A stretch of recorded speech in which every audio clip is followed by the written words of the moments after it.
I can edit this shit out later. You can, but you won't.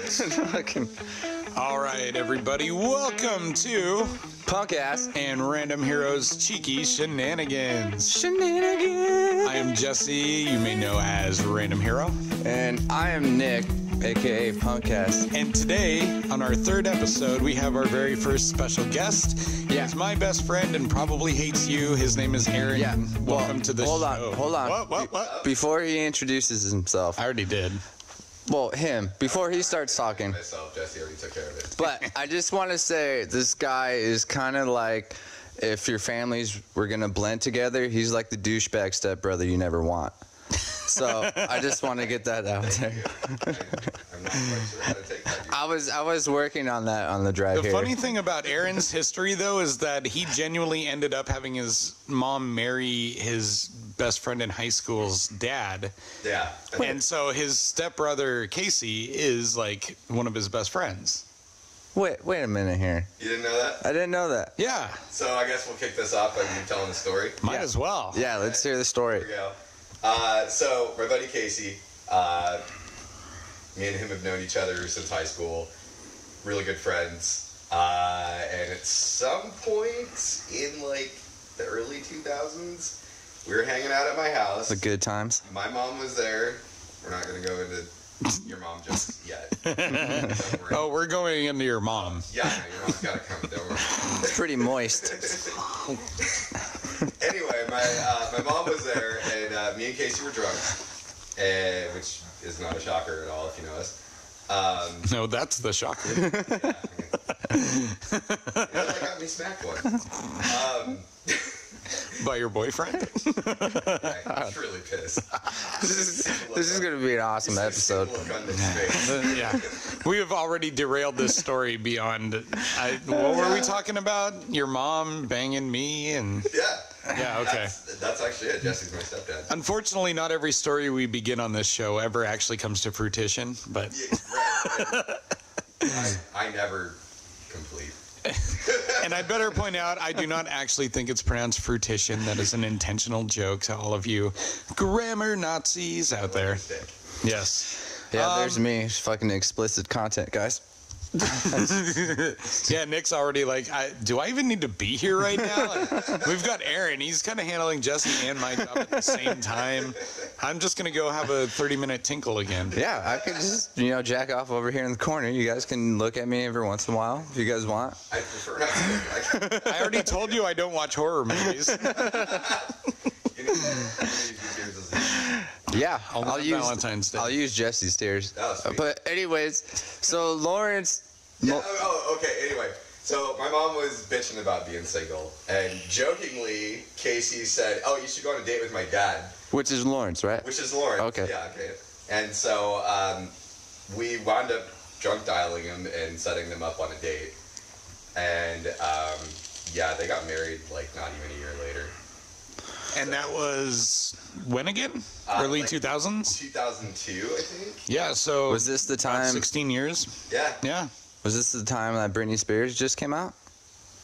Not every one of our age marks time since when Britney Spears came out. Who doesn't love Britney Spears? I had a fucking... like 3 or 4 posters of Britney Spears in my room. Yeah, dude. Yeah, dude. Oh, Hit me, baby, one more time. I bet you guys watched her music videos on mute too, didn't you? Nah, Oh my God. Ugh, yeah. On that note, I'm going to go ahead and insist that we go ahead and start our podcast off the right way. Oh, I thought we did. With a little bit of alcohol. Yes.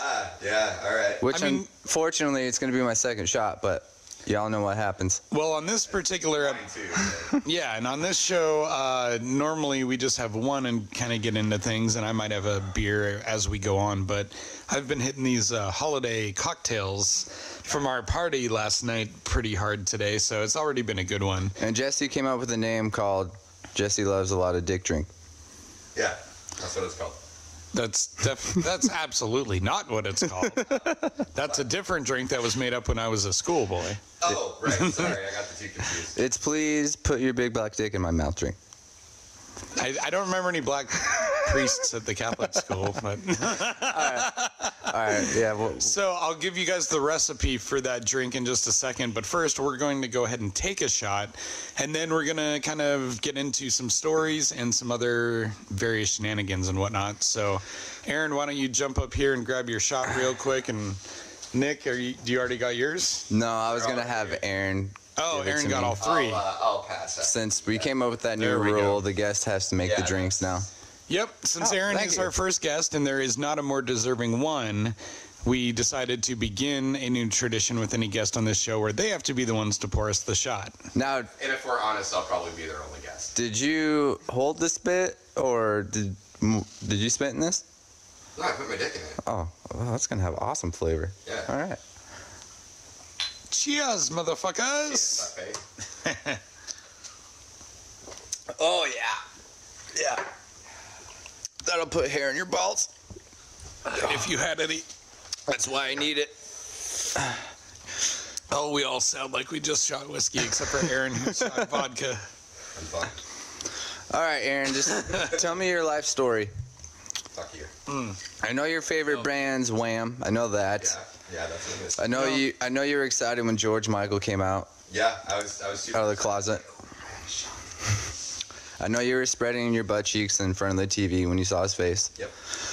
Okay, so all of that was BS, but I do know some funny little tidbits about Aaron. And in one of our previous episodes, we were talking about the first concert we ever went to, right, Nick? What was your answer? Mine was Blink 182. Right. Yes. Aaron, what is your answer to the first concert Oh, you ever attended? I guess I don't know this. It's probably going to be embarrassing. No, you don't. I know already what the answer I is. can't remember. Yeah, you do. No, I really can't. She had a show, Weird. country music, No, couldn't have been that. Is female artist. Is it Stevie Nicks? No. I said country. Oh, Dolly Parton. No. I think it was like or something. It was Reba McEntire. Oh, Ring any bells? Yep. little Reba. Yep, that was Aaron's first concert. And everything in his life since that point ended up being kind of designed to like recuperate from that traumatic experience. That's why you, Saying that I listen to metal and heavy music to kind of, like compensate. yeah, it's a self-exorcism of those demons. Now, were you singing along to the songs when you were there? Oh yeah. Oh, hell yeah. Bet we happens. Was that one your mom brought you to? Oh, my aunt brought me to it. Your aunt? My aunt, Which aunt? Jeanette. You've never met her. Oh, okay. Because I know you have an aunt uncle. Yes, I do. Yeah. Not like trans.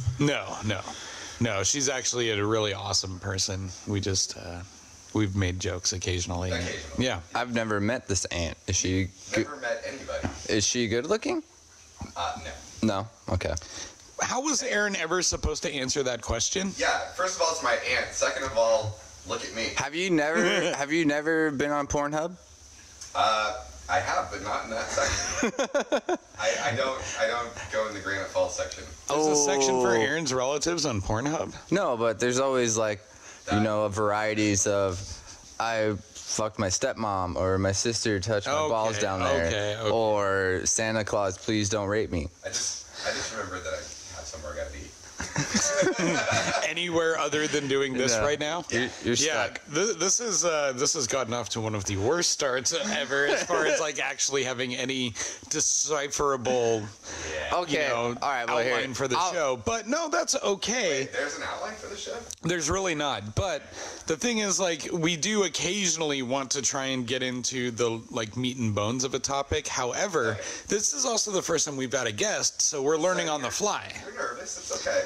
I wouldn't say I'm nervous. If I had headphones on, I'd be doing a lot better right now. Well, I'm sorry I took the fucking headphones. You did. And Yeah. you have a pop filter, and I don't. Well, Nick, Oh, he Nick's does out. have a pop I filter. kind of feel like I'm the guest right now. You know, this is really funny. This is your guys' show, and I brought my own equipment because I'm a professional. You had to because this is I'm a like we Yeah, do this out of my living room, Yeah, you cretin. Yeah, this is just a start off, all right? Pretty soon we're going to be Joe Rogan, and you're going to be the one fucking, being sad because we're laughing at you fucking looking out the window when you're just begging What? for money. Who does that on Joe Rogan's podcast? What the fuck is the matter with you? But all I want to know is, Side note, Aaron is a fucking history buff here. He is, Now I'm yes. looking up Yes. history trivia. I wanted. Oh, you actually looked up trivia for this? Well, I'm looking up That's shit. because he doesn't know anything about history, so he wouldn't know what fucking question to ask. And No. if he did, he wouldn't know the right answer. That's true. But I want to preface this real quick. So Aaron here, the idea behind guests is not only to, like, you know, get some additional jokes on air and all that, but people come from different walks of life and they enjoy different things, and whatever you do and whatever you do for fun, that's all great. But like, I really want to be able to focus on regular people who are also unique. So we may not have a whole lot of celebrity guests on this show, but we want to give you guys, you know, insight into all kinds of people out there. And one of the things about Aaron is this guy watches and absorbs and researches and reads history like no one I've ever met. And he didn't even get a diploma in high school. Well, thanks for bringing that up. No. Everyone Hey, already I knows don't- Nick doesn't either. I don't fucking have a high school diploma. No, but that's the thing. That's one of the huge, like, I hate to call it a societal issue or a social issue, but like, when it comes to education, everybody actually does have something that they want to learn. We're just never able to really figure that out in the constructs of current, like, educational systems. But if you were offered some kind of a schooling where you got to just focus on the stuff that you actually like to learn, you'd probably be a freaking, you know, historian by now. Okay. Whereas Nick would be the version of that, but for pornography. Right. Yeah. Or Blink-182. Or just Tom DeLonge. Yeah, I would totally be Tom DeLonge's assistant. He's his unofficial biographer. Well, and the same was true for me with things like science and cosmology and physics. I didn't even want to try cosmology. Oh. But you do your eyeliner so well. How dare you? All I'm saying is that we all like something later in life, and even if you like reality TV, which means I definitely don't want to hear Okay, your tweets to but- this. But here's the thing. I just want to ask. I just want to ask Dick. fucking Shenanigans. I just want to ask Aaron a question here. Okay. Okay. What year? I'm gonna.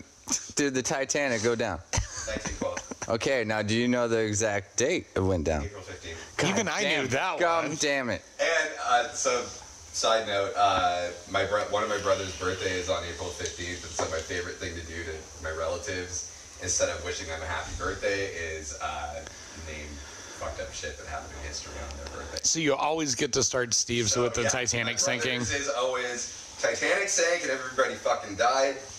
Come back, Jack. I would And love it's, Jack to come back. It's tax day as well, so he should probably just off himself. Wow. Yeah. Whew. Now, how would you want him to off himself? I don't know, I gotta think about that. Okay, we'll come back to that one. And I'd be okay if we didn't come back to that one. How would I want him to, or how do I think he actually would? Okay, Jesus Christ. All right. Blowing the whistle here. God, Shenanigans on YouTube. Okay, let's go with some more history real quick. History real quick. Jesse, because you guys can't see this, Jesse is thinking of something off the top of his head. Nick just picked up his phone to Google something. Yeah, I never paid attention in history class. All right. And I'm not saying my questions will be great, but I'm not just going to look them up on my phone.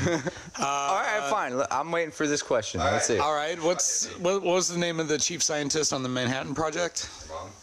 No. Oh, Einstein? No? No. Oh, fuck. Really? No, I don't think I know this one. And really? Uh, Oppenheimer, you idiot.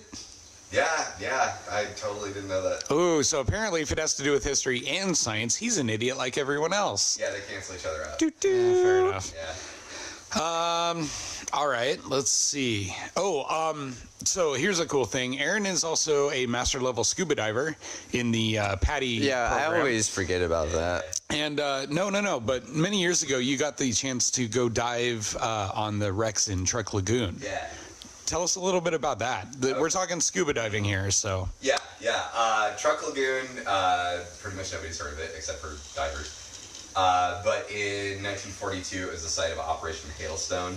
And this place is like in the middle of the fucking South Pacific. It's fucking tiny. But there was a shitload of Japanese ships that were sank there. They actually mentioned that in the World War II in HD color series that's on Netflix right now. Yeah. They actually do mention it in the Pacific campaign. But anyway. Sorry, it wasn't 1942. I think it's 43. Anyway, it was during World War II. So. I've been drinking. Me too. But anyway, so yeah, there was a bunch of Japanese ships that were sunk there. Not necessarily like combat ships, but a lot of support ships because they kind of knew that the attack was coming, so they got all the important shit out of there. There is at least one battleship. There's an I-boat, which is a submarine. Right, that's in that show too, I believe. Yeah. I didn't dive on that. We didn't go near it on our trip, but yeah, it was really fucking cool and really eerie because there still remains on some of these ships. And did you actually dive on any wrecks of airplanes or like ocean vessels that had remains on them? Yeah. And did you like see them first? So how deep were you? So deep. The deepest that I hit there was 120. Some of the other guys did the San Francisco Maru, which I think bottomed out at like 280. And at 120, do you still have to do a decompression as you're coming back up? Well, it depends on how long you stay down at that depth. I didn't, reach my max, so you just do a safety stop at 15 feet for a few minutes, just to be sure, which you do pretty much on any dive. But what was really dope about that fucking trip is when you do your safety stop, typically at 15 feet is where like the king post of the ship was sitting. So you can just be sitting there like chilling on the king post, still looking at the wreck down below you. Now, what's the king post? King post is like, because most of these ships were cargo ships, and the king post was like this upright structure that they would use to move cargo in and out of the hole. Okay, kind of like a precursor to a crane or something. Well, not even a precursor. I mean, it was just what they used on ships. So what I'm gathering here is you went down under the water, forgot to decompression yourself, and you came out a fucking retard. Well, and actually, of the three of us in this room, I probably have the worst story about not decompressing correctly. No, that was not clearing your mass. That's not decompressing. That's essentially the same issue. Well, sorry, not clearing, but equalizing. Right, which is decompressing it. Yeah, it's more like suction. You know what? I just want to let everybody know Save that it for the semantics. Aaron session. always has to be right about everything. So even if he's wrong, he's always right. Jesse. I was just gonna let that awkwardly hang there as long as I could. That's kind of my new thing. I'm gonna try. You're just gonna sit Otherwise, there? I talk too much. Sometimes, yeah. Sometimes, too much. sometimes you go on Thank and you, on and Beavis. on, and I'll have to cut in and be like, Jesse, slow down. Yeah. Hey, Jesse, remember we're supposed to be funny and entertaining while we do this? And I'm like, It's not supposed to be a learning program. You are neither. Good day, sir. You lose. I worth you no points. And All right. on your soul. So, okay. So what are the things...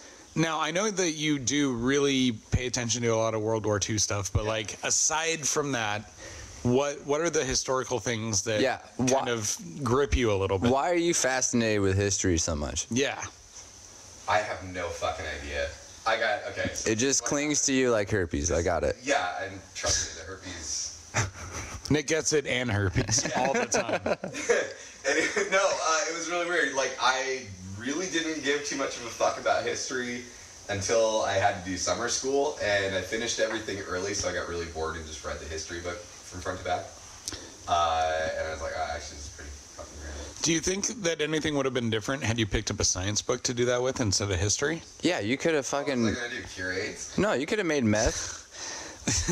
Well, okay, so no to those two obvious derailments, you freaking idiots. But no, I mean, like, okay, so all that learning and experience and all that stuff is just the fascination that keeps you engaging in that discipline beyond, normal average passing interests. So if the first book that you'd picked up when you really kind of were ready to just absorb it, even through boredom, it happened to be a history book, but had it been like a space book or a physics book, do you think that you would have enjoyed documentaries as much as you do about that topic instead? Do you know what I'm getting at? No, I know what you're getting at. Yeah, I think, if I had picked up a fucking science book first, I probably would be watching Star Talk all the time. Yeah. Yeah, that just gave you a boner. Well, to an extent, I mean, Neil deGrasse Tyson is someone that I've always enjoyed watching and learning from, but he is also now apparently getting wrapped up in this entire sexual harassment thing going down with major Hollywood people. Yeah. I've been, I don't know reposted as I have for other, public figures. And I don't know the validity, but people are now saying that he was guilty of the same things. And if that's true, that's a huge blow to, well, first of all, if it's true, it sucks and you shouldn't have done it. But can you it's tell also me what happened? I can't tell you what happened. I can tell you that allegedly there's reports coming out now that he was engaging in sexual misconduct with people he worked with, I don't know if it was to the extent of Harvey Weinstein or any of these other guys, but in that same vein, which is, first of all, definitely wrong. Is fucking 2018 the year to come out fucking being sexually harassed or what? Well, not if you're as ugly as you are. Well, Jesus loves me. That's all that matters. The way you talk about him, I don't think he does. Yeah, and if Jesus did love you, he doesn't after you said that. Actually, he hates you because you touch yourself, right? Well, dude, I think of you while I'm doing it, so you're going down with me. Oops. Oh, there goes Party foul. Yeah, drink all over the carpet. And he's not even going to bother to clean it up. Well, not yet. We're recording. No, but so first of all, if it's true, it sucks. He definitely shouldn't have done that, and anything that comes back on him is all of his making. However. That was someone that the entire science community kind of bet the farm on because he checked off every box for like a likable personality on TV that was finally going to help science break through and be like, look, we've got all this really important stuff for you guys to know and learn about, and nobody cares because you're too busy watching people play video games or watching people get, ass implants and liposuction and shit. And the Kardashians. Somebody get an ass implant. I assume on any camera. TLC, Bravo, Oh, Nick knows specific networks. Yeah, okay, I'll let him answer. I didn't realize this was his department. Yeah, I think it is. So if you want to watch people get butt implants, you call Aaron up. You don't know where you're going with that, do you? No. I know when you started joking, you don't know where it's supposed to end up because you just start to trail off and hope that someone else jumps in and says something funny. Not this time, Nick. I want you to finish that joke. Let him finish it, yeah. Okay, so anyways, So you call Aaron up. you call Aaron up and you say, hey, Aaron, what channel do I watch to have someone put butt implants in? And he calls Nick. You just told me the fucking shit. The fuck? This is what happens when we have more than just one shot at the beginning of the episode. I'm watching porn right now. Okay, what would you be watching? Would you be watching midget porn? And what would you be doing for the remaining 72 minutes? Yeah. Oh, yeah. Yeah. Let me ask you guys this, I okay? can watch porn and a documentary side by side. Wait. No. Hold on a second. Okay, now we can all just admit that we have watched plenty of porn amongst the three of us. Yeah, well, you're lying. Yeah. But if we're honest, Aaron, and since we all have watched porn for sure, Aaron. Did you actually know that I've Aaron. never had sex? You have 2 kids. You should. I feel like I just had this conversation with Nick me. on episode 1 of this podcast. Yeah, but nobody heard that. How are you guys both virgins with children? Eventually people... Jesus loves us. Yes. Yeah, well, I didn't. Jesus loves the little children. Where were we going? I don't know. There's double the amount of idiocy going on. We right now were than I going used to. with Aaron watching porn, and you were... Oh, yeah. What I was going to say, because you mentioned porn and documentaries, I've never even accidentally stumbled upon some kind of porn that was shot as a documentary or a mockumentary like The Office or anything like that. Why has no one done something like that yet? Yeah, I'm quitting my day job. To watch it? To make it. To make it. Don't quit your day job, buddy. Your day job affords you 8 hours of work a day. If you were shooting porn, you'd at best be getting about 7 seconds. No, but I do want to know, because we did talk about the last on the last episode about, you know, the racism and, you know, Charlie Brown, shit like that. We've talked about that on both episodes already. But the Charlie Brown Thanksgiving special where you've got the one black kid on the beat up chair on one side of the table and all the white kids are in nicer chairs on the other side. And that I'm not joking about. Well, and I'm not joking about this image, but it went around the internet for a lot this autumn. And it was just kind of pointing it out. And on the show, I brought it up with Nick, and he was like, you know, well, that... I feel like the people who go and find this shit and point it out are the ones that are racist. I want to know how you feel about people pointing shit out that it's been made decades ago. Hold on, I'm going to pull up the image for Aaron. So you finish setting it up because I want to tell him what my conclusion was on it also. But I want him to see the image. So go ahead and finish setting it up now. All right. So anyways... There's a scene in Charlie Brown where they're about to have dinner or something like that, okay? Okay. Apparently there's a picture of one black kid in some crappy lawn chair all by himself on one side of the table. On the other side of the table, there's like white kids with nice chairs, and then there's Charlie Brown at the end by himself. Now people are pointing out that whoever made the cartoon or whatever like that is racist because they put the poor black kid on the one end of the table by himself. Now, do you think that's racist, or do you think it's just people trying to cause problems? And so my opinion is that I think you could have a little bit of either going on. Like, who's to say that that image didn't mean something else to the person that drew it or that made that show or whatever? Charles Schultz, yeah. Charles Schultz, okay, that guy.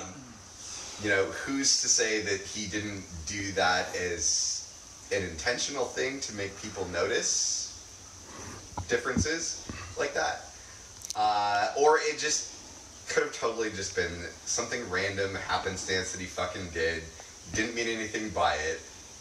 Yeah, that's my point. No, the other side of it is, you know, the people that see shit like that, they're not without any validity as well, because this fucking racist shit definitely existed at that time as well, and even more so probably. Okay, yeah, well, hold on. And my point that Aaron was kind of, you know, just getting right up to the edge of is just because we can look at that image and think, oh, that could have been a mistake, doesn't mean that if you're a black kid who ends up watching Peanuts and you see that image, that's the only person on the left side of the screen, the only one who looks like you. And that's the only avatar for everything you're going through, and he's the only one on the other side of the table. Even if that's unintentional, that could make you feel like that show or its creator or people who like it or your entire fucking society view you in that context. I've watched Charlie Brown, you know, multiple times. You know, yeah. Okay, so here's my point. I'm white, right? I've watched that fucking cartoon movie. I've never even noticed that until someone points that out. You're white. No, that's actually that's it. Because you're white. That's what I'm getting at. And it's because we're white. Record, all three of us are white. Yeah. But yeah, you wouldn't notice that. If that doesn't impact your fucking life, then how are you going to know to look for that? Right, but it doesn't mean that it's less valid that someone who had a completely different experience growing up because of the color of their skin, if they look at that and see that as racist, I kind of get it. You know what I mean?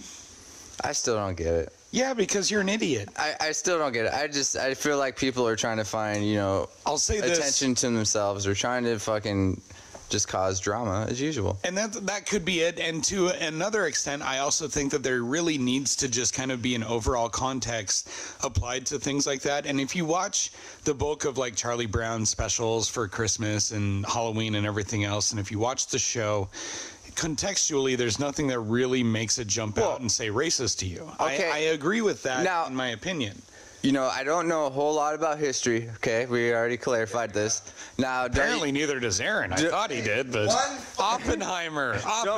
Don't you think this cartoon came out, well, I'm just guessing here, like in the Martin Luther King era? That type? That came up in the previous episode. I'm going to double check the run of Peanuts. I'm just saying, if it's racist, then why didn't nobody point it out in the beginning when this cartoon came out? Well, because... You know, you had Malcolm X, you had Martin Luther King Jr., you had all these fucking, you know. Right, but once they won a couple of civil rights battles that they fought, that doesn't mean that all of a sudden everyone was not racist or not, like, still trying to, you know, hold them down. And we're still seeing that in 2018, you know. Civil rights happened, we're nearing on half a decade, right? Or I'm sorry, half a century. Yeah, it's been 5 years. Half a century. It feels like half a decade with how far back we still are. But like, but it's not like everything just became okay at that point. And Charles Schulz, who did Peanuts, and we're gonna see here. So the comic strip ran from October 2nd, 1950 to February 13th, 2000. Yeah. Wow. But when was that special made? That's a good point. Yeah. Well, let's just bring this up. Check out. I know Aaron doesn't like fucking superhero movies or comic books or anything like that. But look at how Start talking about that, I will leave. Well, I'm just saying. Look how the Black Panther came out. Did any of us complain about how? Why would you?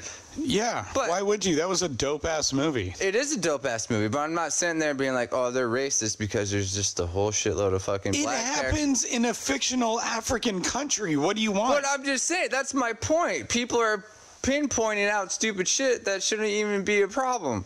No, what they're saying is that this is a problem and that it looks innocent to people like us because we didn't experience it, but it is a problem. That's what they're saying. And that's why they're so frustrated, is because they have people like you who are not an actual racist, but you're just kind of an idiot. And you're one of the biggest roadblocks people like this face when they're trying to attain, you know, a notoriety or a civil rights aspect to all of this. And by the way, the Thanksgiving special for Charlie Brown was 1973. So I was fucking after Martin Luther King. Yeah. Yes, well after. Yeah. That was 10 years before I was even born, and I'm 35 now.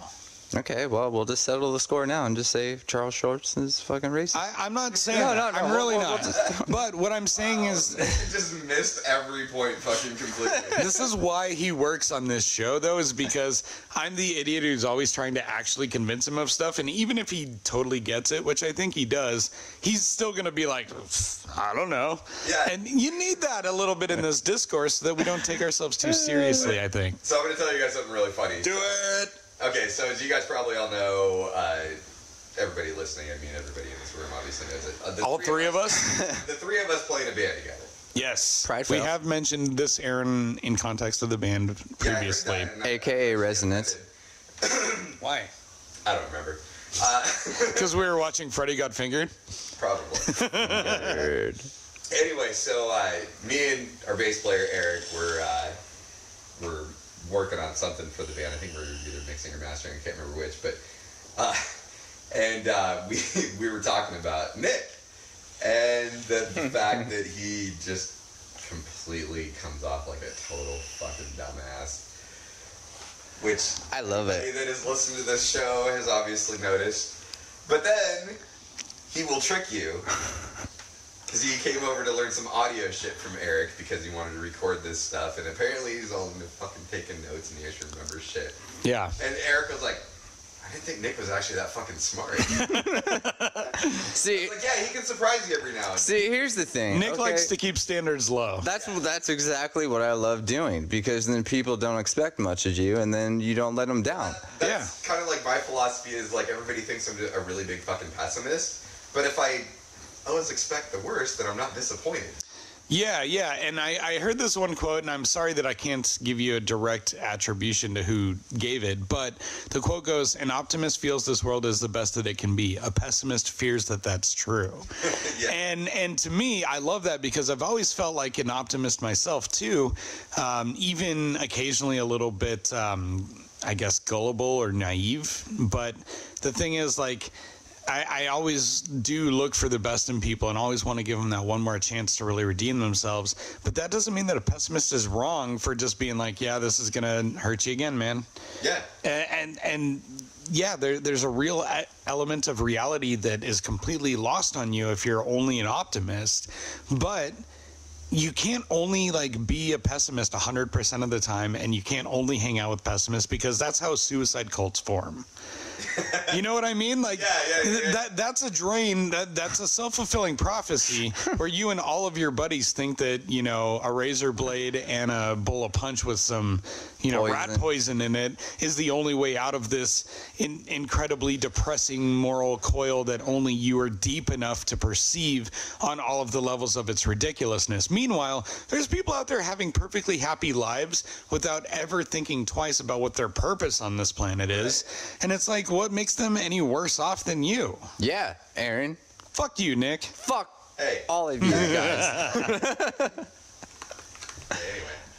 I don't know where we were going with that one. No fucking idea. So philosophy. Okay, well here comes another Nick question to Aaron, since he's here. He spent a half hour thinking of this one. No, I don't. It just came up. Half hour pretending to be racist so he can answer this question while we talk. I know you don't follow football, okay? No, I watch the Seahawks games and that's it. That's all you watch. But have you heard anything about, you know, Kareem Hunt or Ray Rice with, you know, hitting women, or the videos popping up, and then now, have you seen the Kareem Hunt video? I don't think I've seen that one. Where he like barely like touches her with his foot and like kind of kicks her away. No, but I haven't seen that. But now his career's almost pretty much over, and they took him off, you know, Won't the be football over. team. No, I he'll have hope- a job by next season. I hope it's not over. But do you feel like someone should lose their job when they barely kick somebody in their ass? If it's a woman, Opposite yes. sex. Yeah. Yeah, I do.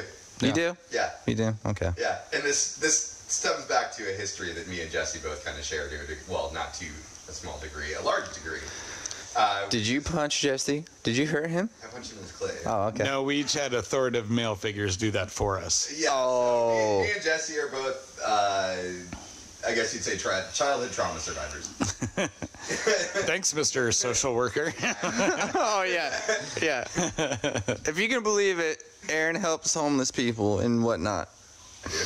That's a gross generalization of what he does.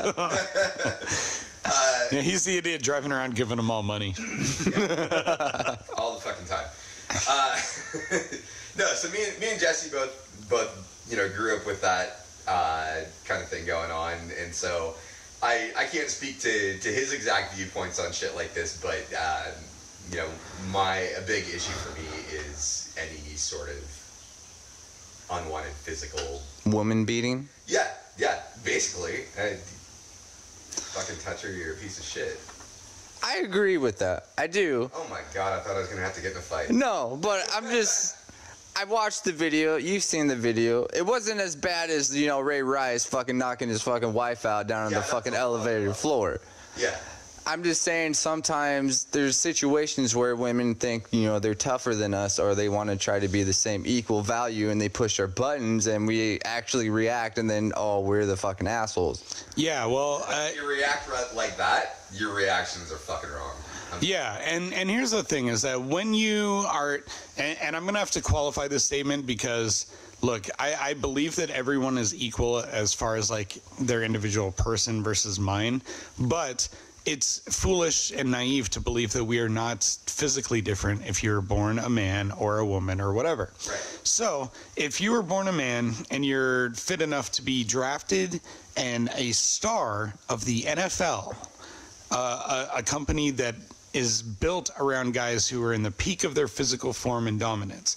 If you're at that tier of person, not only do you not get to like ever touch a woman in any way negatively, like you really owe it to her, everyone around you, and the fans watching you to like live even one step beyond what guys like us might do by just not hitting a woman back. You know what I mean? If I got, and this has happened, if I got punched or kicked or something by a girl in public, I would have to find ways to get out of that situation without becoming physical, because for a gross number of, you know, the general population, I would easily be able to physically outduel a woman most of the time. Has a girl ever slapped you in the face? Yes. No. And after that reaction, did you not want to? I'm just saying, it's happened to me. Here's the thing: is that for someone like what Aaron and I went through growing up, your first reaction is no longer fight or flight when it comes to a woman hitting you. There's something about the trauma that you go through as a kid growing up when you are physically beaten or anything like that, and it changes how you feel, good things and bad things. So, there was this party I went to with a girl who I won't name, who after a while of drinking ended up like kicking me a couple times in the face and head. This girl, real quick. Did I give her a nickname? No, oh, no. This wasn't anyone I actually dated, just someone that I hung out with a few times and talked to, and we went to this party, and she ended up completely turning on me and kicking me and stuff, and I wasn't able to fight back in any way, so I just had to let it go, and sometimes you got to do that. Well, Aaron, have you had any experiences like that? I've been slapped in the face before. But in all fairness, I totally fucking deserved it, so. So did you see it coming? Oh, yeah. You did see it coming? Oh, yeah. Now, after that happened, what was your reaction? Was your reaction like, I saw this coming, or did you... It was, I saw it coming. Shit.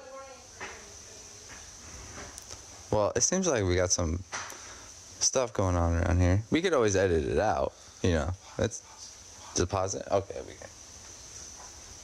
Okay, All right, well, everyone, now we're back. We had a situation come down here. Little parking situation that unfortunately also cost us our guest for the evening. Yes, it ruined the vibe, which is totally fine. I get it.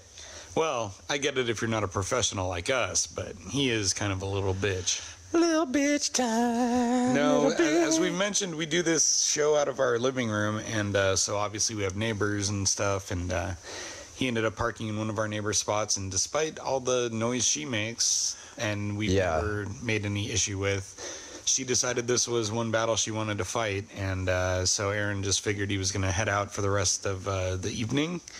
And I guess I don't blame him, but this gives us a chance to kind of... Now, is this person like an old nag lady or youngish?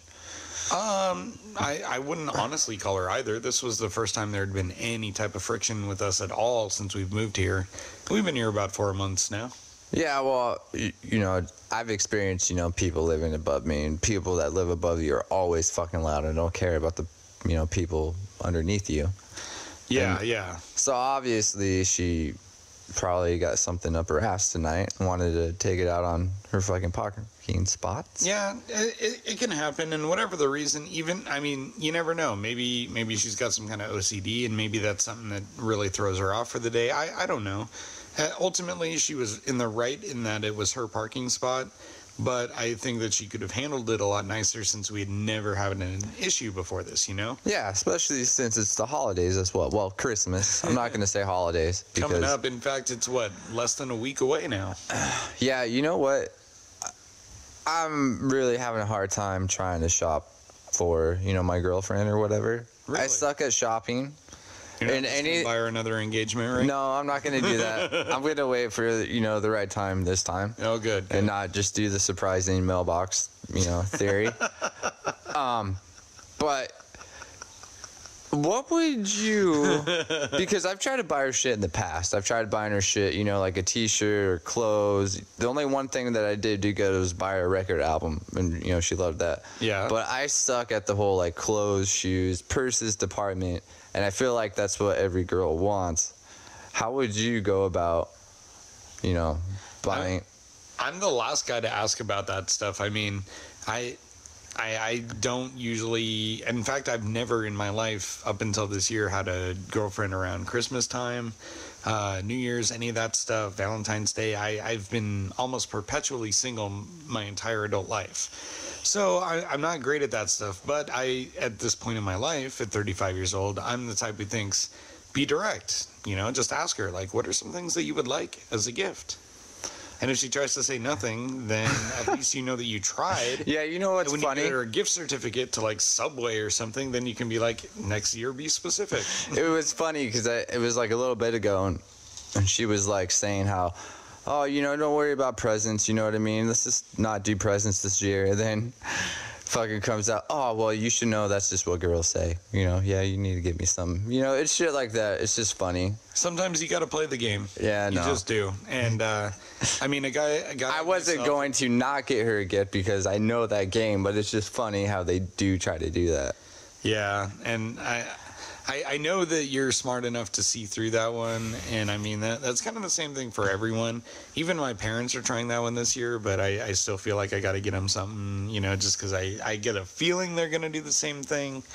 But like, that's also the only way that I really get in tune with the season, you know, like.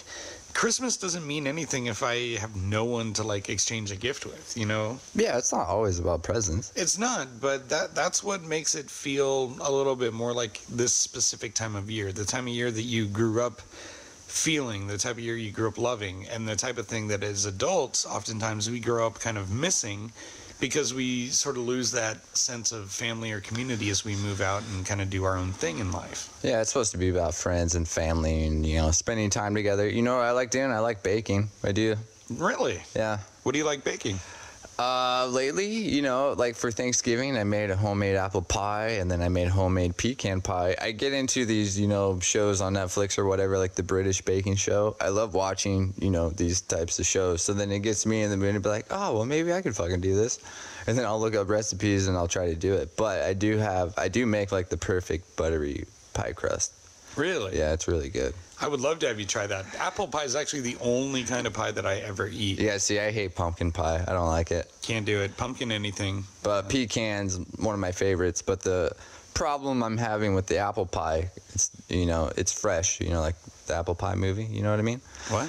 The American Pie movie? Oh, yeah, it's American Pie. Yeah. I don't think I want to eat a pie that you make anymore. But I always had the problem how it's like too liquidy. It's never thick enough. I'm still trying to figure out the recipe.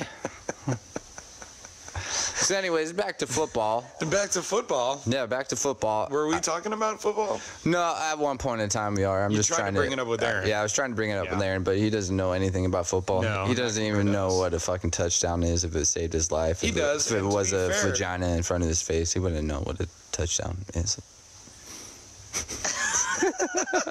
No, he to be fair to him, he's come around in the last 5 or 6 years as really starting to enjoy football season, especially as a Seahawks fan, as they've been doing well with Wilson and Carroll. But yeah, he's not the type of guy that you go to for any sort of emotional support if your team is currently sitting at 4-4 and you need some good vibes or something, you know? Yeah, I just want to say, we're in a fantasy football league, and I do want to say that I finally made it to the championships again this year, because we've been playing for 5 years now. And you've won how many times? I've only won 9 times. I made it. I don't mean games. I mean, how many times have you won the trophy? Oh, this is going to be the year. This is going to be the year that I win this fucking trophy. I don't care. So, huh? I hope so. And I just want to let you know, I'm sorry that you did not make it to any types of playoffs this year. And I was terrible. Absolutely terrible. I had a great draft, and I was terrible. It's crazy. If you think about fantasy football, it's mostly all about luck. You could have like the number one most fucking functional guy, but he could always have a shitty game multiple times. Or just be, you know, and you can pick like having a bad season or something. Yeah, you can pick a 4th string fucking wide receiver, and all of a sudden they get like 30 fucking points out of nowhere. Thielen. Yeah, Adam Thielen's good, except for this last game, which, you know, I'm so glad for this last week's. All these good players my opponent had fucking sucked, and it helped me out tremendously. Yeah, and meanwhile, I narrowly avoided the Sacco. Narrowly, and now I have to fucking face the Ginger, unfortunately, for the championship. This is my first season since beginning my own fantasy league that I didn't at least make it into the consolation playoffs. Yeah, and I was hoping this whole next year you're going to have to do the draft based off the standings, I think. I'll see what their functions are. We're gonna have some turnover this season. The thing about fantasy, even if you're in a 10-team league where it's all for fun and there's no money involved, is you just get people, you know, in their... It's bragging rights. I love playing for bragging rights. Well, yeah, but like people's time values change, and from one season to the next, you might be totally committed to it in 16, and then when 17 rolled around, suddenly you may have been absentee, or it's weird to me how people can't take like 5 minutes or 10 minutes out of their day just to like, you know, put players in. I'm really deep into it, and I fucking research players and see who they're playing and whatnot. So I get how much time it could take, but there's always that time where you can just like, oh, I'll put these guys in. See, you'd think that, but at the same time, like, whenever you sit down to adjust your lineup and you spend that 5 to 10 minutes, you are definitely procrastinating something else, correct? Yes. Which means that all you're talking about is a difference in priorities. So, all these people who you're like, I don't understand why they wouldn't do that. Well, let's say that one of the activities that you are procrastinating while you're setting your lineup is, I don't know. It's like this. Your checkbook. It's like this. I'm like, I could whack off right now, but no, I'm going to change my lineup. That's my procrastination. Yeah. Okay. So that's saying that your value is setting your lineup over jerking it, which, you know, let's face it, I've seen you. Yes. Nothing special going on there. I'd probably have the same values if I were in your situation. Yep. So, Nick. How do you feel about that, Aaron? Oh shit, he's not here. All right. No, we got some good. We had some good like talking going on there, but I don't know if we can like finished any of the stories that were began. It was our first guest spot, and you know, it was nice to have it kind of fun, jokingly, you know, starting off, you know. Yeah, no, that was great, and I, you know, over the next couple of guests, we're gonna have like my brother on. We might get Bowman on. I'd like to get Abby on. I definitely want to get Yvette on. You know, I want to get Eric on because he's gonna outsmart all of us, or he's gonna outsmart me.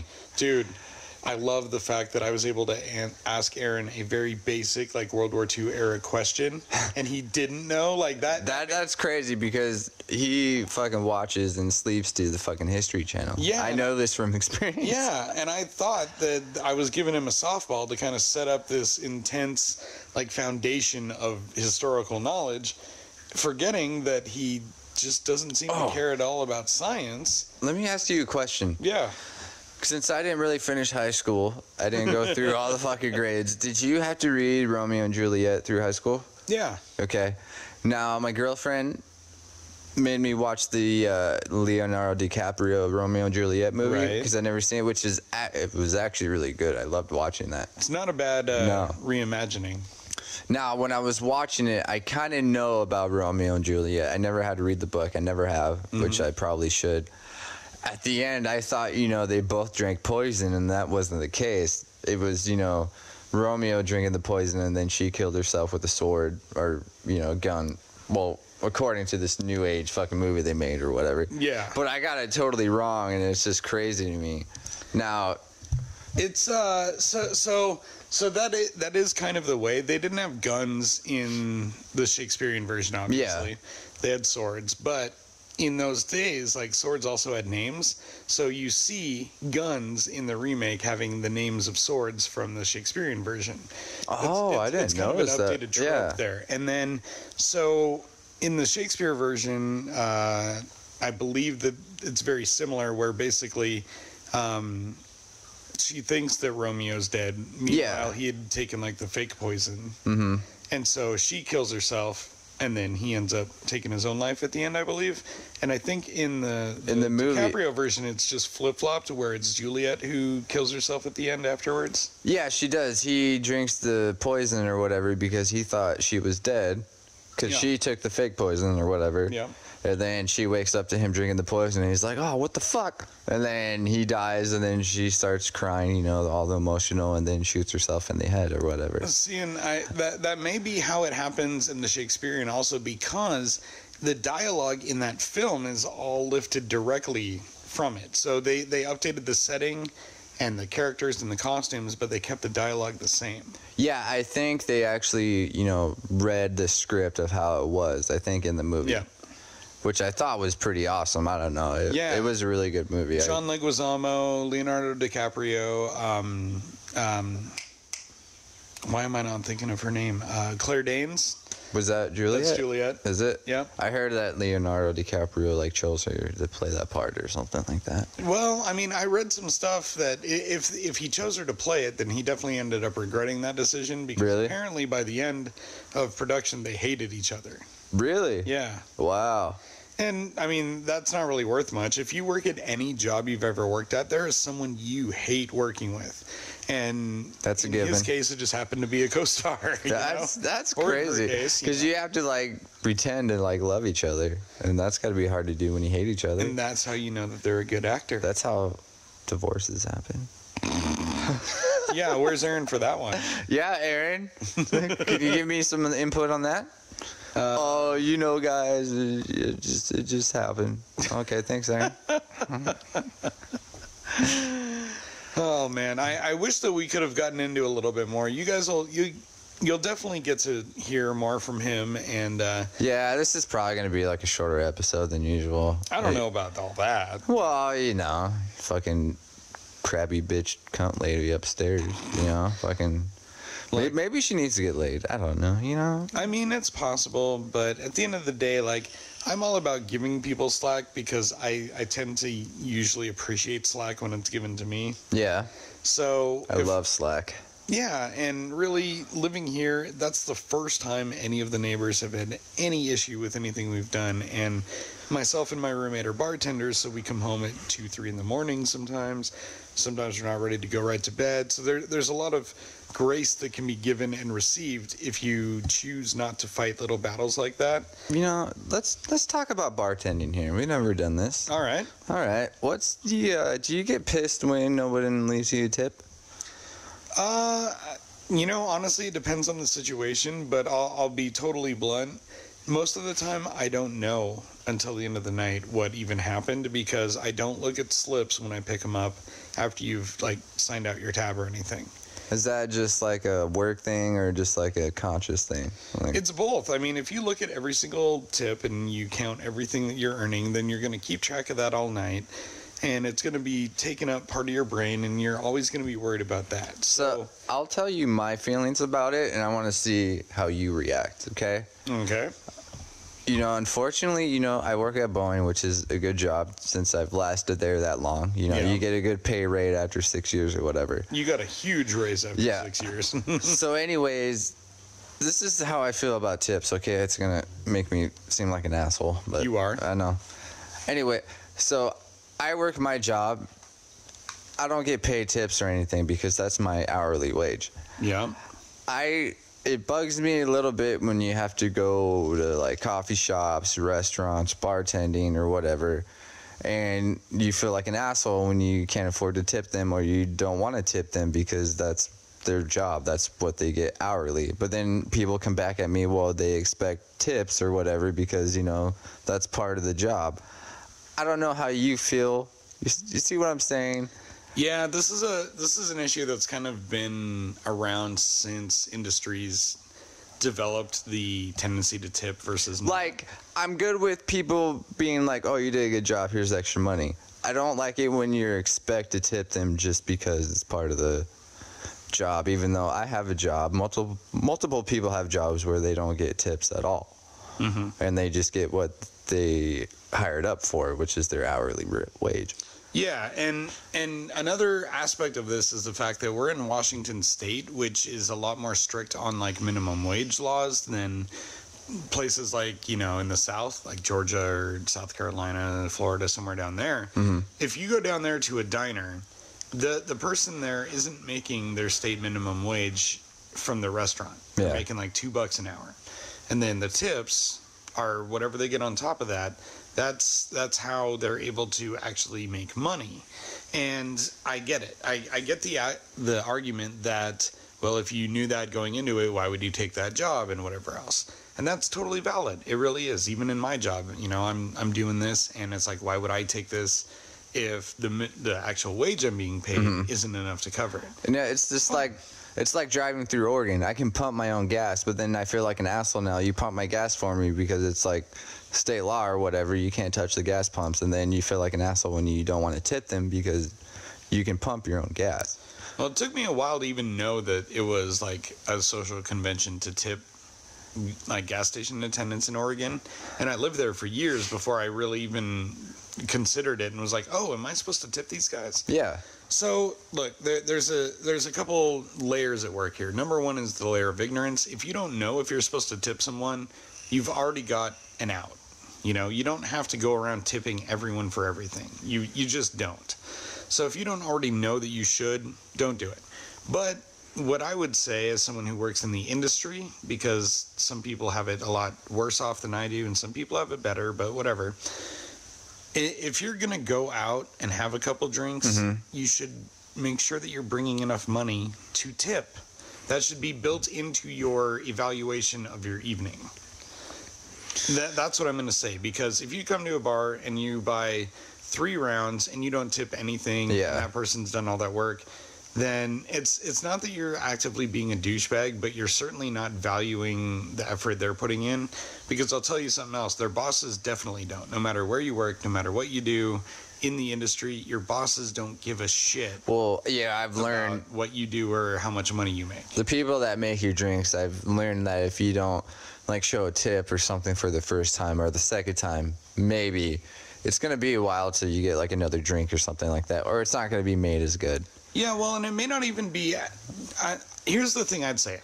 I don't treat anyone as an active punishment. If I know that they don't tip, I will still serve them, and I'm not going to short them on booze. I don't believe in any of that. But when someone comes in who tips very, very well, you better fucking believe that they get immediate and top-notch service all the time. And that's the thing, is that if you come in and you tip well, you will always ensure that you are getting the best service, that your drinks are always there quickly, and whatever else. Like you'll get banter with the person. You get what you tip for in a bar or in a restaurant. It's not you get what you pay for. You never see the cooks, and that's its own issue. But when it comes to bartenders and coffee girls and stuff, you get what you tip for. And you better believe they begin to recognize you. They begin to remember you. They can have your drink ready for you before you're even at the bar or pulled up in line to their stand. Do you share tip money with the cooks and stuff? Yeah. If I actually am busy enough to have cooks working with us, then we definitely tip them out. Always. And that's the thing, is that, when you're in this industry, the other thing is that people come in and sometimes they're high tippers. And usually those high tippers are other industry people, other bartenders and whatnot. And it's kind of like we're passing around the same tip money, because then when I go out somewhere, I become that big tipper. Not because I'm trying to look like a big shot, but because I want to be the customer that I want in my bar. You know what I mean? Yeah. And so a lot of people get, understandably annoyed when they're out with industry people and we're tipping 20, 30, 50% on stuff and they're tipping $1 a drink. But the thing is, if you're tipping anything, at least I know you're trying. And I'm going to rewind to what I said earlier. Half the time, I don't even know what you did or didn't tip until the end of the night anyway. And by that point, it's just numbers on a receipt. I don't even know that it has your name on it. So it's not that I'm going to personally hunt out people who don't tip me and go, oh, I'm not serving him anymore. That's not how that works for any of us. But all that we're saying is that if you're going to come out and you're going to make us, make you multiple drinks, maybe walk into your table, go above and beyond for you, then that's when you should have budgeted to at least be able to tip if you got good service. I'm never someone who says tip no matter what kind of service you get. If you get shitty service, don't tip. If I treat you badly, don't tip me. I'm the first one to say that. If you don't like what I'm doing, don't tip me. But if you're going to come out and do all that, and you don't have to do the dishes, you don't have to make your own drinks, and you don't have to worry about any of that stuff. If you go and puke in our bathroom, I have to clean it up. But, you know what I mean? Like, there's a lot of stuff that is just, it's worth, that little extra appreciation. And that's all it is. Have you ever had to kick anybody out? Oh, yeah. Do you have, like, a memorable one? So there was one guy in our bar one night, and this guy has one leg and was in a wheelchair. Oh, shit. And was wearing an eye patch. Are you for real right now? This is 100% accurate. He kind of looked like Lieutenant Dan from Forrest Gump on the New Year's Eve. Lieutenant Dan? When he gets all mad at the prostitutes and stuff. Yeah. So it was that guy, but also missing an eye. And he was in the bar, and I'd served him a couple beers, and he was back hanging out and playing pool with people. And then all of a sudden, I kept noticing him drifting off to sleep, which is an absolute no-no. I don't know what the rules are in every other state, but I know in Washington State, you can't just have people passed out at your bar. You can't do it. It doesn't matter if you're in a chair. Ruins the vibe. Yeah. Well, not only that, but it could easily point to gross over-serving and stuff like yeah. that. So plenty of reasons not to. So I very respectfully, about 6 times, kept trying to, like, warn and help this guy, like, dude, I just need you to stay awake while you're in the bar.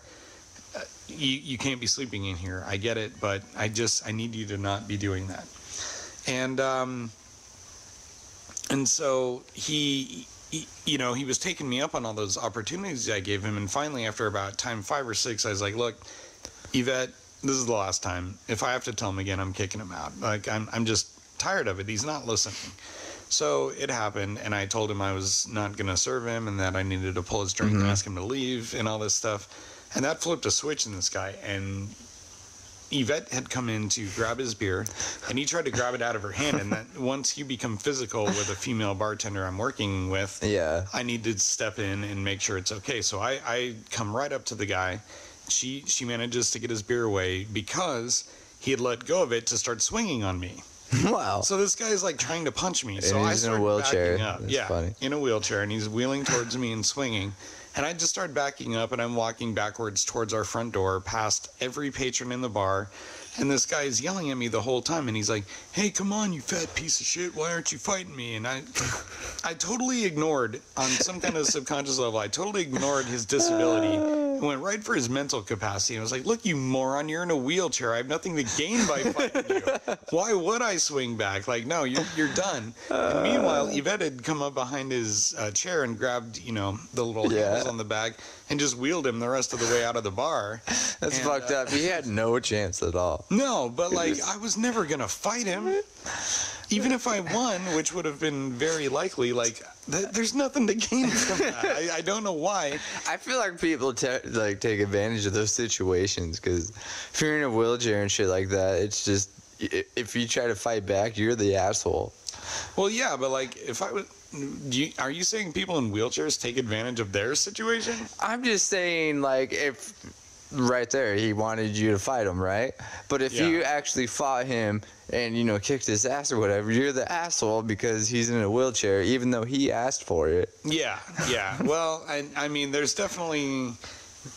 obviously that's happened. It happened to me. I can't say it doesn't happen. I'd love to, but I can't because it happened to me. But, I mean, most of them aren't like that. However... in that case, if I decided, or like if he had landed a punch or something and I really felt threatened and I had to fight back or something, there is no winning that situation. Because, if I win, I'm still an asshole for beating up a guy in a wheelchair. Yeah. B, if I lose, I know. I'm the guy. I don't even want to finish That's like that worse getting beat up by a girl. Well, I think. Some girls.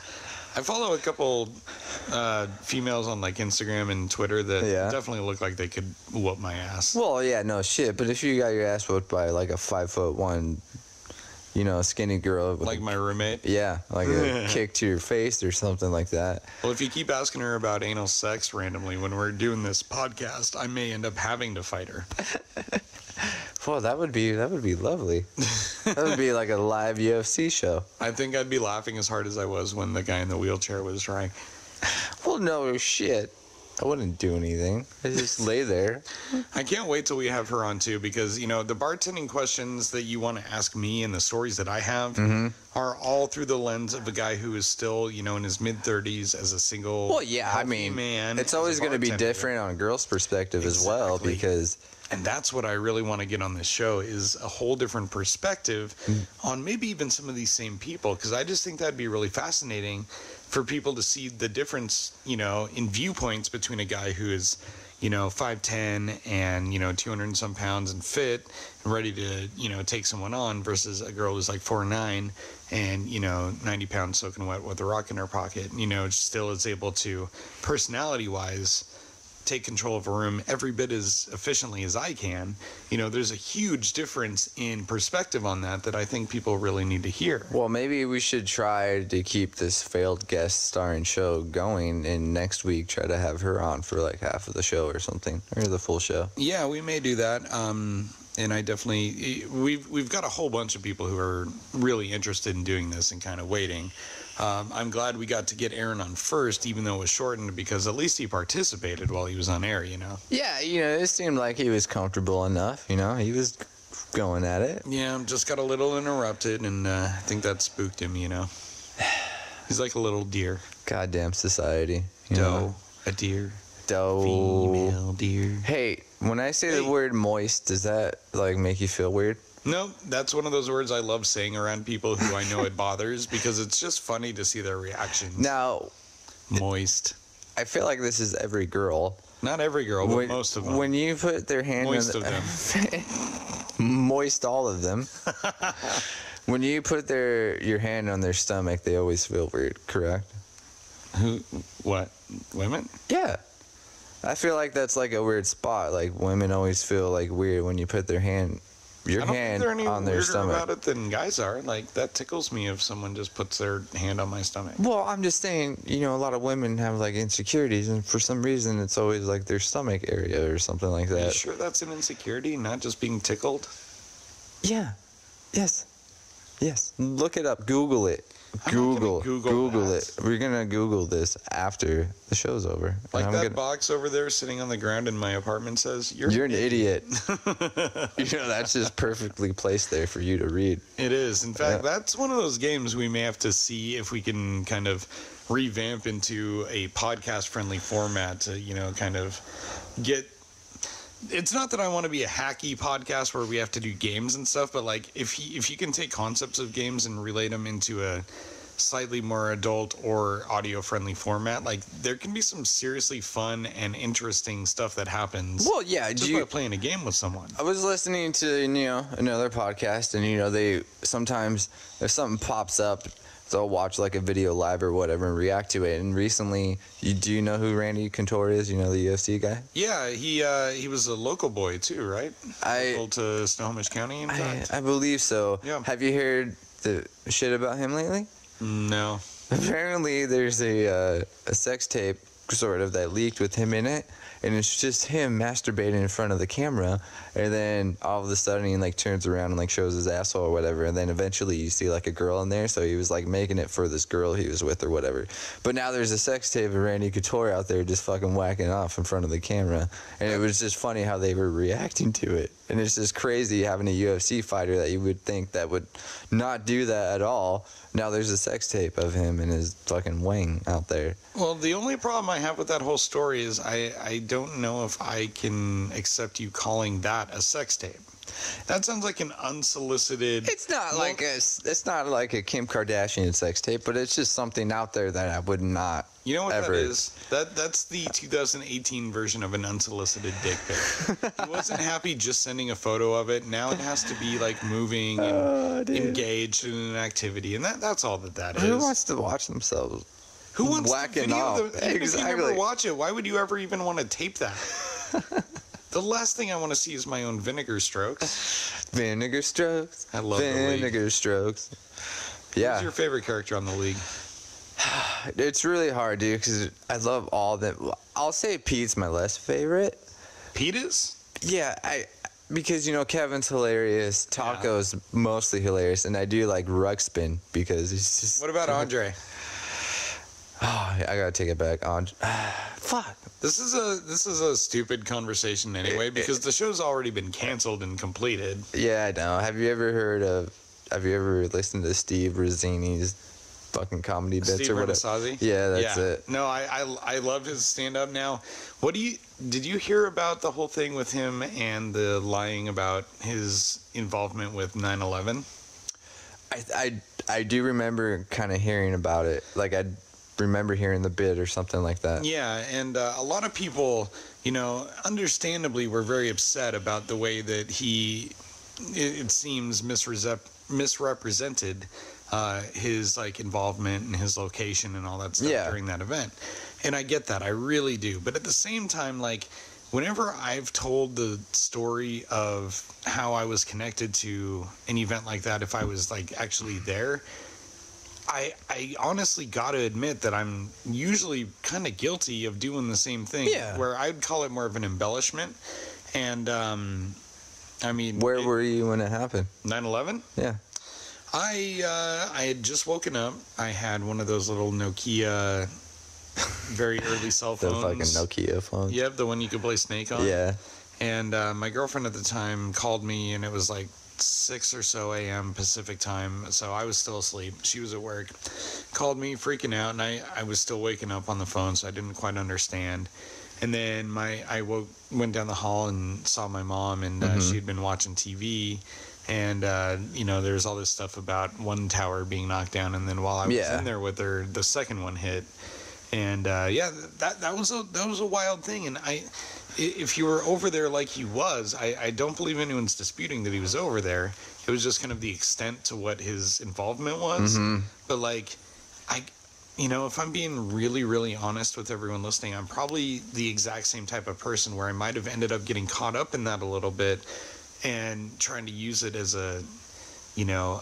not necessarily a platform for fame, but I understand the psychological need to maybe embellish that a little bit to feel a little more connected, because as you're telling that story, that's what really makes it fascinating, Yeah, and his whole career is based on doing that with his comedy anyway, so. I just love all the conspiracy theories about it, about how, we're the ones that did it, or the fucking buildings blew up right before the planes hit. And you know what's funny about that? No one's ever gonna fucking know the truth. No one, ever.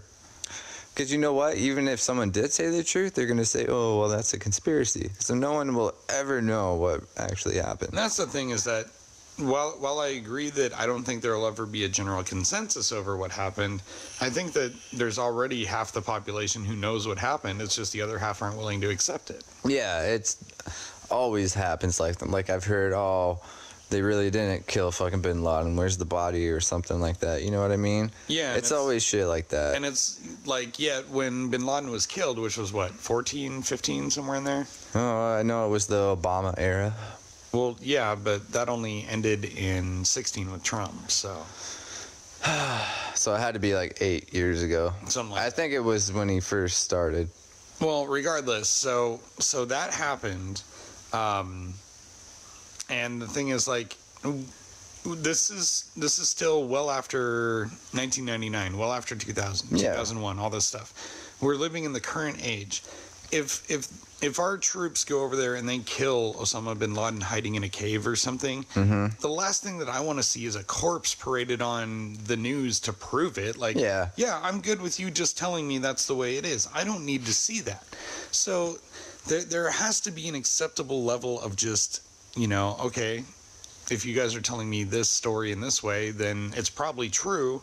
Maybe I don't have to see the corpse. However, we're so ingrained and so like fundamentally distrustful of other people telling us or interpreting for us stories and facts that go on out there that we almost demand proof for every little thing. And that's just not a way to function, because if you can't take anyone's word for it, how do you know the guy working on your car knows what he's doing? How do you know that the GPS you're using is accurately getting you somewhere? You're taking a scientist's opinion for that. Exactly. Me working on fucking airplanes. Yeah. People are going to think I'm retarded, and yet I build what you fucking fly on. Right. But but the guy who engineered that airplane, I would have to go to school for many years to be able to verify that what he did on those specs is going to safely take me through the air. Some of those engineers are retarded. I will say that. Whatever. Yeah. The point I'm trying to make is that if you can't accept some level of a scientific mind's appraisal of a situation, then you're always going to be bogged down with these conspiracy theories. And it's way too difficult to try and educate yourself on every field to a level to where you could confidently say, no, I disagree with that, and here's why, based on study I've done. You know what I mean? So if you're going to take the opinion of engineers and scientists who do GPS for your phone and do text messaging for your phone and do, stuff on your computer, and that computer is what you use for your business. So you're depending on the knowledge of all these other people to do this stuff for you. Why are you suddenly going to distrust those same people when it comes to something like, I don't know, climate change? Oh, because there's a less convenient thing to do about it. You know what I mean? Aliens? I'm not even going to discuss flat Earth on this show, because the people who actually believe in that are worse than criminals, in my opinion. They are thought criminals. They are oxygen thieves. They're morons. They do not deserve a say in modern society. If you can't just observe a few things about why we know the Earth is a fucking sphere and come to that conclusion yourself, I don't want you voting. I don't want you walking around outside. Oh, did you guys hear that? Fucking Jesse doesn't want people voting. Did you guys hear that? I don't want people who believe that the Earth is flat to be voting. And that's a hard line I'll draw. I don't draw many hard lines when it comes to things like social issues or whatever. But when it comes to things like your mental capacity and the sheer lack of it that it takes to believe this Earth is a disc, fuck you. Yeah, fuck all of you guys. Opinion. You're done. Yeah, that's it. You're all fucking done. And you know what else is done? Let's end this fucking train wreck of a show that we got. I feel like I had to make up for a lot of talking I didn't do when Aaron was here. Yeah, you know, it's all right. How are you feeling, Nick? You doing okay over there, buddy boy? Yeah, I'm just, I just want the fucking... I work nights, so I just want the night to be over with. So because you still have to go from here and begin your workday. Yes, I do. And, to all that, I just want to wish everyone a happy homosexual day. Yeah, we're not going to do that. I'm going to go back to my last week's thing of I'm going to wish everyone a consensual day. I hope it's pleasant. I hope everything is consensual in your life, too. Yeah, I hope everything is consensual and homosexual, too, everyone. Why do you have to... Why do you always have to criticize everything that I say? Because you're the first person to call other people gay. Well, maybe you're gay, and maybe I'm gay. No one knows. I think that we're all a little gay. Okay, well, I'll be a little gay with you. And with that note, I'm going to say that we're out. We get to make out after this show. Yes, we are. All right, guys. Hey, thanks so much for sticking out with this one. I hope that you enjoyed having a slightly different voice on here. We had, as our guest tonight, Aaron, my lifelong best friend and good friend of Nick's. Yeah. Also bandmate. And we're going to slowly be introducing more and more... Hopefully we'll have voices on this show with Yvette us. next week. Maybe next week, but definitely in one of the upcoming ones shortly. Yes. For sure. So anyway, guys, my name is Jesse. And I'm Punk Ass. And you have been listening to our Cheeky Shenanigans. Shenanigans. I hope you guys have a great homosexual Christmas or day. whatever other holiday you celebrate.